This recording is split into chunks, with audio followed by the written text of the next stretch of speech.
நேசம் வச்சு நெஞ்சில் வச்ச பூச்செடி நீயடி.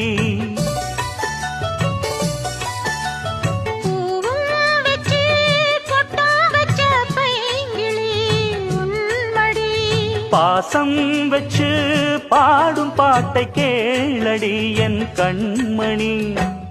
உள்ளம் என்னும் வீட்டிலே ஒட்டி வச்ச ஓவியம், எண்ணம் என்னும் ஏட்டிலே அச்சடிச்ச காவியம். மனசுக்குள் கோயில் கட்டி மகராசி ஒன்ன வச்சு பொழுதானா பூச பண்ணி வாழுறேன்.